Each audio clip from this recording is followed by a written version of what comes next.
Assalamualaikum warahmatullahi wabarakatuh. Di sini saya dari kelompok 6 akan mempresentasikan tentang konsep dasar pengembangan silabus kurikulum 2013.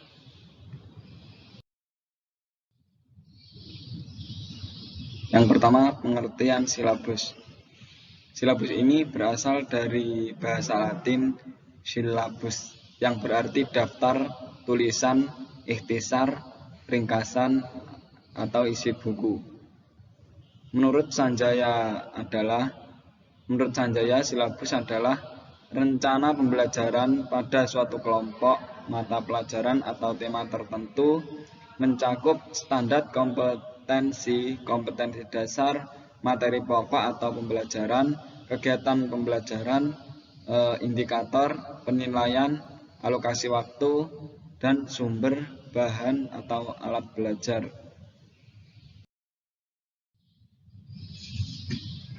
Yang kedua, manfaat silabus. Manfaat silabus ini ada 4 poin, yaitu yang pertama, sebagai pedoman atau acuan bagi pengembangan pembelajaran lebih lanjut. Yang kedua, memberikan gambaran mengenai pokok-pokok program yang akan dicapai dalam suatu mata pelajaran.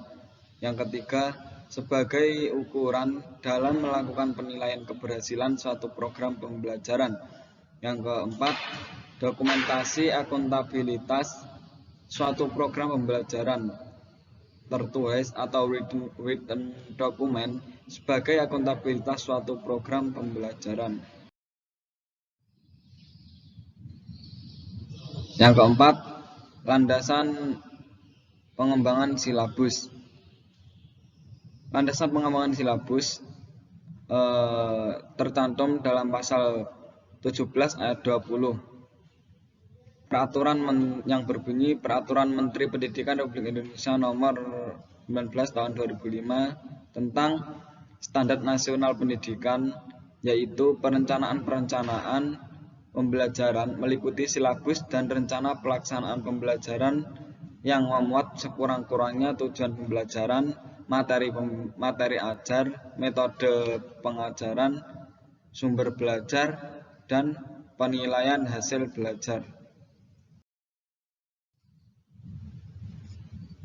Prinsip pengembangan silabus.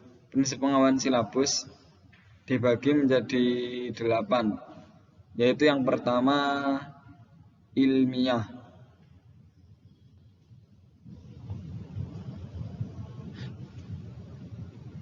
Apa pengertian dari ilmiah?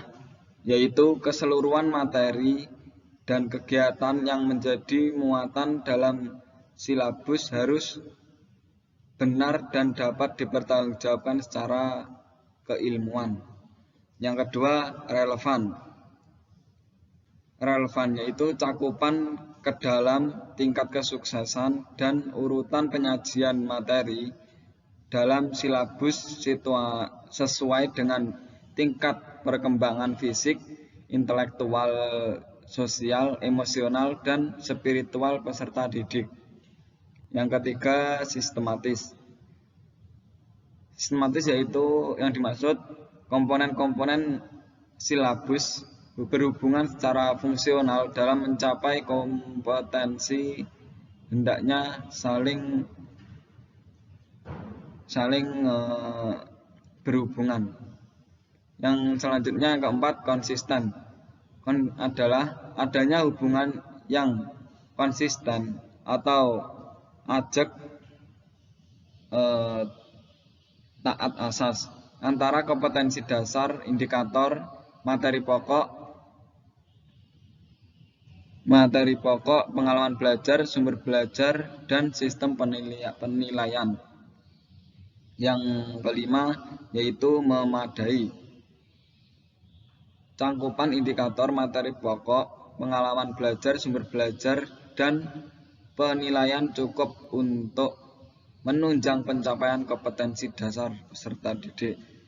Yang ke-6, aktual dan konstekstual.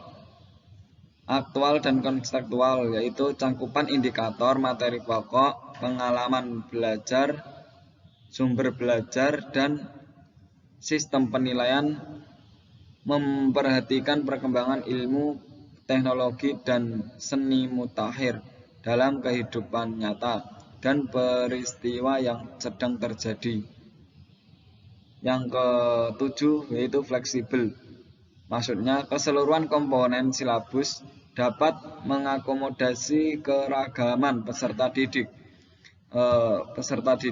serta dinamika perubahan yang terjadi di sekolah dan tuntutan masyarakat. Yang kedelapan, menyeluruh. Maksudnya komponen silabus harus mencakup keseluruhan ranah kompetensi dasar yang terdiri dari kognitif, afektif, dan psikomotor.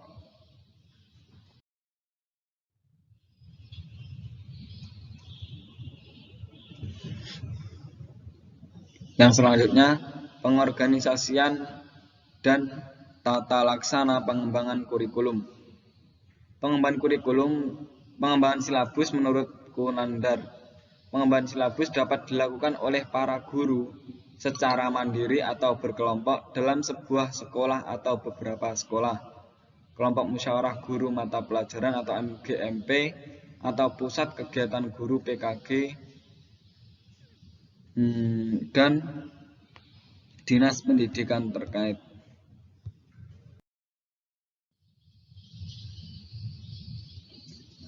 Yang terakhir, prosedur pengembangan silabus. Prosedur pengembangan silabus ini ada 6 ya. Yang pertama, perancangan atau desain. Tahap perancangan atau desain ini diawali dengan kegiatan mengidentifikasi standar kompetensi dan kompetisi dasar yang terdapat dalam standar isi, dilanjutkan dengan menetapkan materi pokok atau pembelajaran, kegiatan pembelajaran, indikator pencapaian kompetensi, jenis penilaian, alokasi waktu, dan sumber belajar yang diperlukan. Yang kedua yaitu validasi. Tahap ini dilakukan untuk mengetahui apakah draft awal silabus yang telah disusun itu sudah tepat atau masih memerlukan perbaikan dan penyempurnaan lebih lanjut, baik yang berkenaan dengan ruang lingkup, urutan penyajian, substansi materi pokok, maupun cakupan isi dalam komponen-komponen silabus yang lainnya. Yang ketiga yaitu tahap prosedur pengesahan. Tahap ini dilakukan sebelum silabus final diimplementasi dengan tujuan pengesahan dari pihak yang dianggap kompeten. Tahap pengesahan merupakan pertanda bahwa silabus tersebut secara resmi sudah bisa dijadikan pedoman oleh guru dalam penyusunan rencana pelaksanaan pembelajaran atau RPP, melaksanakan proses pembelajaran dan penilaian agar memperoleh nilai yang untuk dimasukkan di rapot. Dan yang keempat yaitu sosialisasi. Sosialisasi tahap ini dilakukan terutama apabila silabus dikembangkan pada level yang lebih luas dan dilakukan oleh tim yang secara khusus dibentuk dan dipercaya untuk mengembangkannya. Yang kelima, tahap pelaksanaan. Tahap pelaksanaan ini merupakan kulminasi dari tahapan-tahapan sebelumnya yang diawali dengan kegiatan penyusunan dengan wacana pelaksanaan pembelajaran sampai pelaksanaan dan evaluasi pembelajaran. Yang terakhir, tahap evaluasi. Tahap ini dilakukan untuk mengetahui apakah silabus yang telah dikembangkan itu mencapai sasarannya atau sebaliknya. Dari hasil evaluasi ini dapat diketahui sampai di mana tingkat ketercapaian standar kompetensi dan kompetensi dasar yang telah ditetapkan. Dengan demikian, silabus dapat segera diperbaiki dan disempurnakan. Mungkin itu tadi yang dapat saya sampaikan. Apabila ada kurang lebihnya, saya mohon maaf yang sebesar-besarnya. Wassalamualaikum warahmatullahi wabarakatuh.